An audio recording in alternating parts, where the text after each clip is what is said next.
Hello and welcome to the second weekly walkthrough brought to you by Red Gaming Tech. I am the Kid and I'm bringing you my top 5 picks of the past week's news. So at number 5, the GTA 5 PC release has spawned a petition which is currently at 215,000 signatories.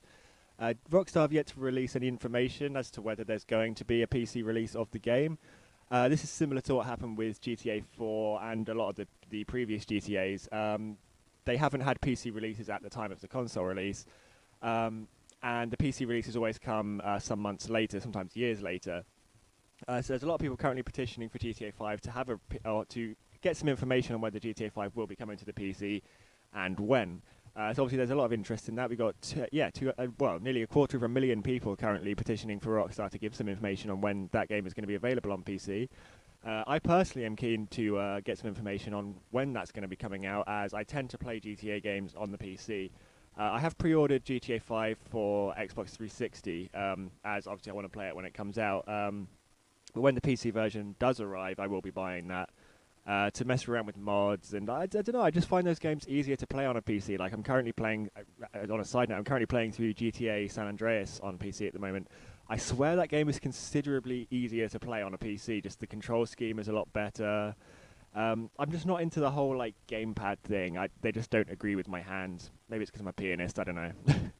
um, yeah, I'm going to be keenly awaiting information on when that's going to come out. I'm sure we'll keep you updated on that as and when we know.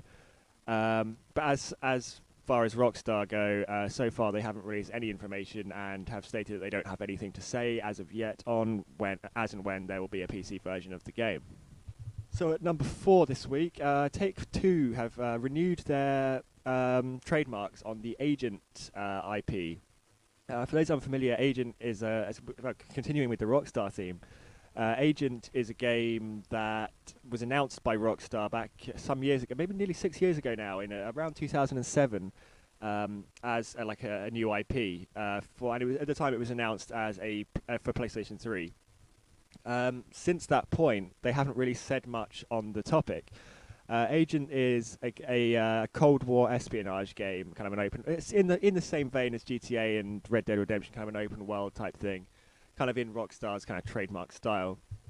But yeah, since the announcement, they haven't released a lot of information. There's been a few screenshots here and there, and kind of concept art and things like that, but they haven't provided any solid information. They kind of went silent pretty much right after the announcement. So with the announcement of the PlayStation 4, there was speculation that the game would be ported over, well, not ported over, but transferred to be a PlayStation 4 game. But with the announcement, just this month, in fact, in the last week, as this is the weekly walkthrough, Take-Two have renewed their trademarks on the IP, which means that hopefully we'll be getting some information on that soon. Obviously, it confirms that there are at least plans to actually release this game. Whether or not it's actually in production at the moment, what with GTA 5 going on, we don't know. Take-Two and Rockstar have said that they don't have anything to say about the status of the game at the moment. So we're going to be playing a waiting game on that, but it does at least give some kind of idea that they have plans for that game. Well, whether or not it'll be a PlayStation 3 release or a PlayStation 4 release, that's yet to be seen.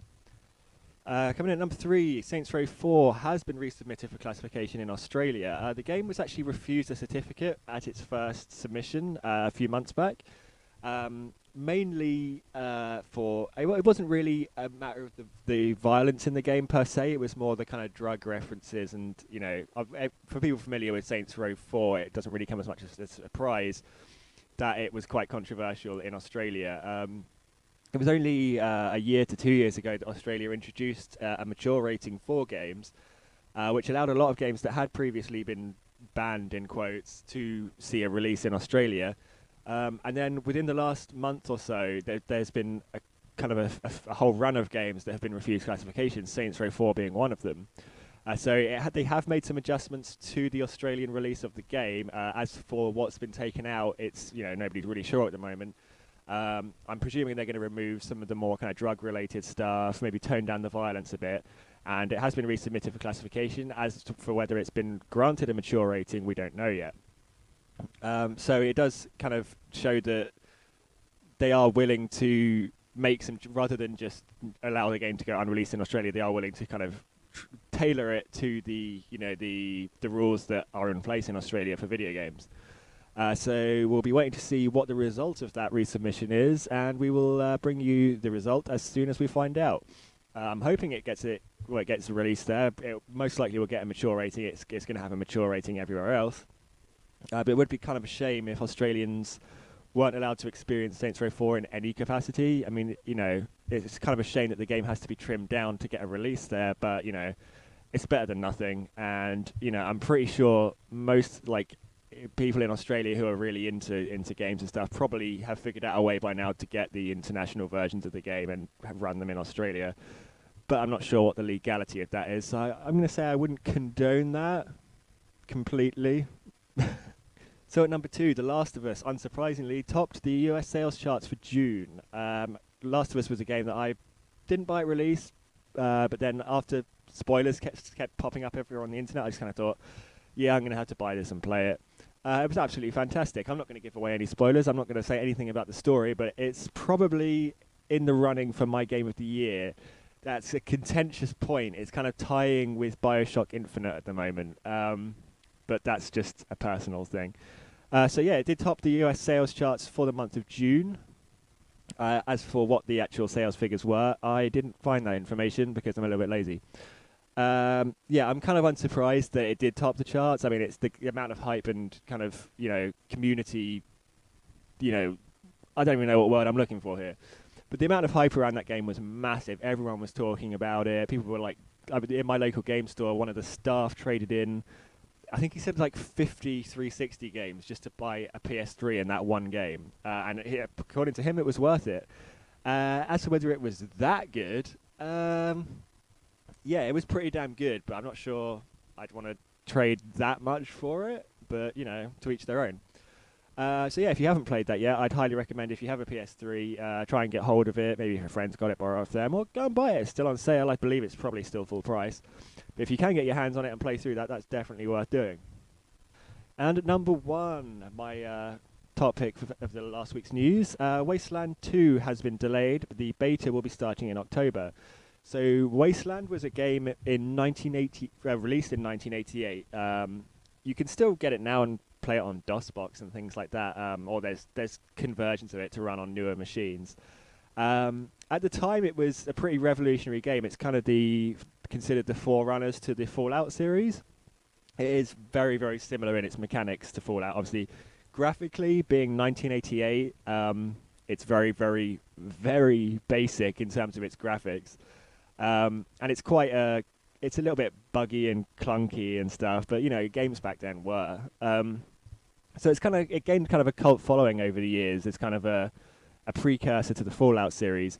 And there's been people for years since wanting to see a Wasteland 2 and to see the series revived. And it did reappear as a Kickstarter-funded indie project a few years ago. I'm not sure exactly when. And it was slated for release this year. Unfortunately, it has been delayed for a little while. They will be starting a beta in October, which is cool. I'm not sure whether that's an open beta or a closed beta, but that's definitely progress. The game will be coming out probably early next year now.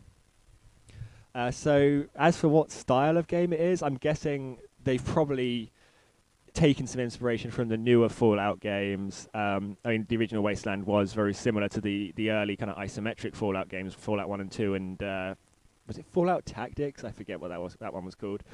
So I'm presuming it's going to be similar to Fallout 3 and New Vegas in its gameplay style. So the beta will be starting in October, so I'm going to be keeping an eye out on the news on that one for when the actual release date is announced. They haven't said anything as of yet, aside from the beta starting in October. I believe the Kickstarter is now closed, and it did spectacularly well. They raised a hell of a lot of money, obviously enough to fund the game to be made. So yeah, I'm pretty excited about that, and I'm sure I'll be bringing you a review of that game once it is finally released. So that was your weekly walkthrough with me, the Kid. That was my top 5 picks of the week's news. So this has been brought to you by Red Gaming Tech. If you would like to hear more of me in a group context, head over to gameoveryear.libsyn.com for this week's Game Over Year podcast. I've been the Kid, and I will see you next week here on Red Gaming Tech.